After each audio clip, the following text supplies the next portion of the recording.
Today, Donald Trump signed an executive order slashing prescription drug prices in the United States. For years, we have had laws allowing doctors to get kickbacks for prescribing certain prescription drugs. And when they do that, the prescription itself becomes more expensive.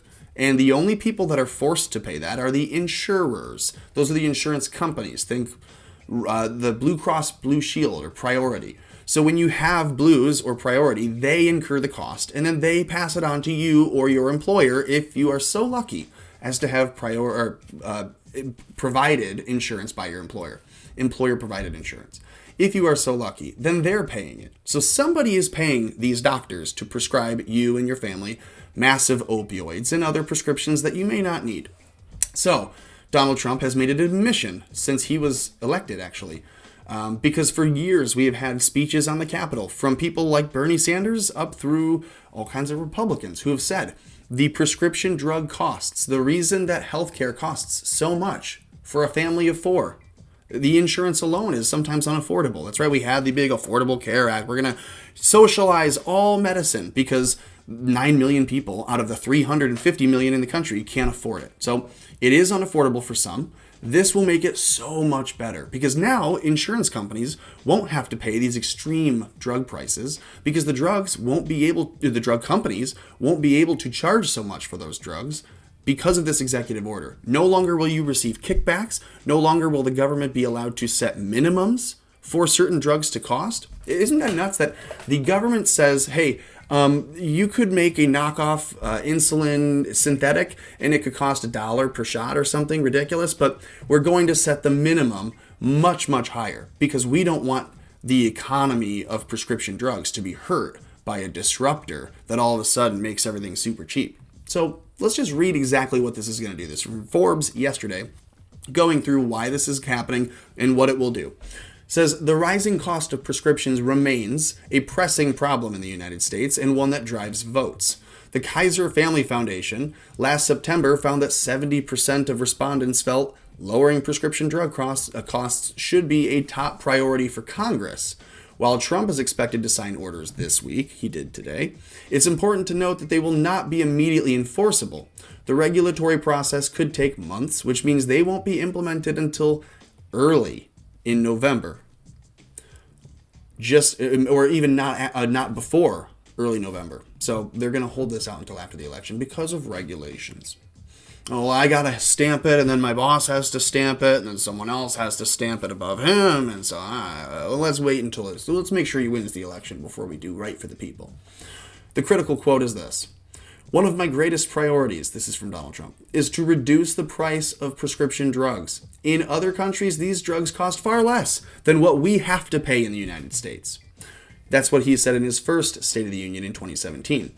That's why I have directed my administration to make fixing the injustice of high drug prices one of our top priorities. Prices will come down.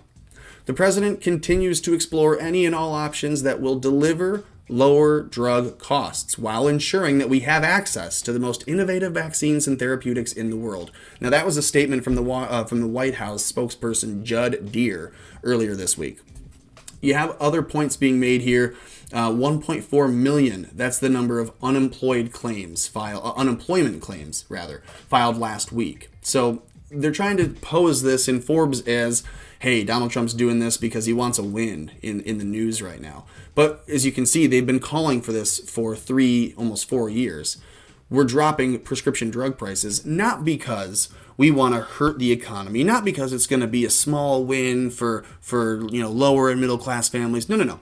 This is a huge win for freedom as a whole.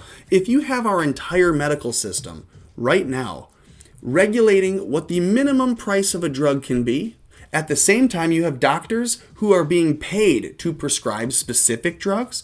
Hey, if your insomnia can be treated with a simple therapeutic, and I can give you some like Tylenol PM and some Aleve or any other anti-inflammatory that may help you go to sleep, Or I can prescribe you an opiate to knock you out. Well, if I'm the doctor and I get a kickback for the opiate and I get nothing for prescribing Tylenol 3M or whatever it would be, then guess what? I'm going to prescribe the opiate, and I don't care as the doctor if it kills you or your family. And that's where we've gotten to now. We have China manufacturing all kinds of opiates, synthetic and legitimate, just kilos of bad drugs coming in from all kinds of places, shipping containers from China, rat holes across Mexico, and this is what we get. We're going to lower the cost of the drugs so that now you don't have to say, well, if I'm paying so much, I need to get the painkiller that's really good. Now, all of these drugs will be super cheap, and no doctor will be able to profiteer off of what inevitably is the killing by addiction, the murder of a generation of what is mainly young men who are addicted to opiates, who are addicted to heroin because they get on some prescription drug that's kind of cool, like I'm gonna pop some Xans, I'm gonna rip some bars. And then they do that, they get addicted, and they say, well, heroin's a lot cheaper. And you know what's even cheaper than heroin is fentanyl.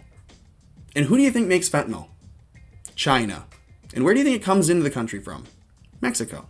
So lowering prescription drug prices hits the cartels in Mexico, it hits China, and it hits the doctors who are here in our own country profiteering off of death. Tell me what you think of this and of the executive order in the comments. Like this video, share this with your friends and family so that they will know good things happen today at Donald Trump's hand. And please subscribe because it will continue to keep America afloat.